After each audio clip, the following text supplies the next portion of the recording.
গেল ১৪ বছরে ঋণের অর্থ ছাড়সহ বাণিজ্য ক্ষেত্রে দেয়া প্রতিশ্রুতি পূরণ করেনি ভারত। ৩টি এলওসি অর্থাৎ লাইন অফ ক্রেডিটে $৭৩৬ কোটি ঋণ সহায়তা প্যাকেজে বাংলাদেশ পেয়েছে মাত্র $১৬৫ কোটি, যার অধিকাংশ প্রকল্পই ভারতের স্বার্থ সংশ্লিষ্ট। বিশেষজ্ঞরা বলছেন, পারস্পরিক সমঝোতার মাধ্যমেই এগিয়ে নিতে হবে প্রকল্পগুলো।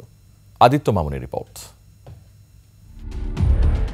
সড়ক, রেলপথ, বিদ্যুৎ উৎপাদন সহ ৪০টি বিভিন্ন প্রকল্প বাস্তবায়নের লক্ষ্যে বাংলাদেশ ভারতের সাথে মোট ঋণ চুক্তি হয় $৭৩৬ কোটি। নানা গড়িমসি করে ১৫টি প্রকল্প বাস্তবায়ন হলেও এখনও শেষ করা যায়নি ৮টি প্রকল্প। দীর্ঘ সময় পার হওয়ায় ঋণের বোঝা বাড়ছে বাংলাদেশের উপর।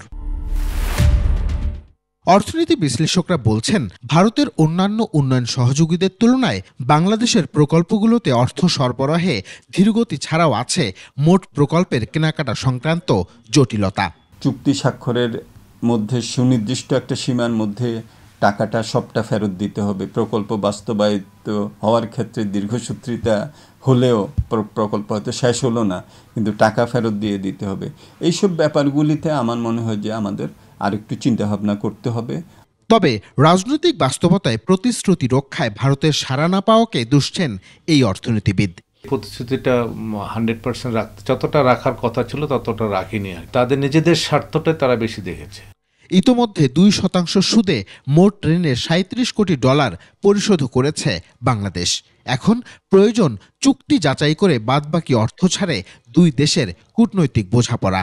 প্রথম লাইন অফ ক্রেডিট যেটা, সেখানে কিন্তু $1 বিলিয়ন ছিল। $200 মিলিয়ন পদ্মা সেতুতে গ্র্যান্ট হিসেবে গেছে, থাকলো কত $800 মিলিয়ন।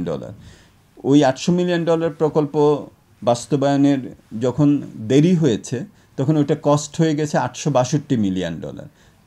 তার মানে আমার বাড়তি আরও $62 মিলিয়ন তার কাছ থেকে ঋণ নিতে হলো।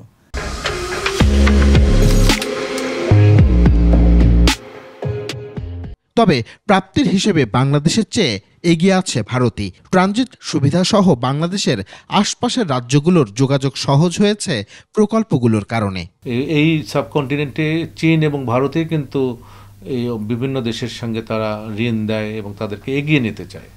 সে জায়গায় কিন্তু নিজেরে এগিয়ে যাওয়া হয়, কিন্তু যেসব দেশের সঙ্গে আছে সেসব দেশের কিন্তু মানে রিসার্চ করে এটা বলা যেতে পারতো আর কি, যে আমরা কত % আমাদের প্রোগ্রেস হয়েছে এই দীর্ঘ সময়ে।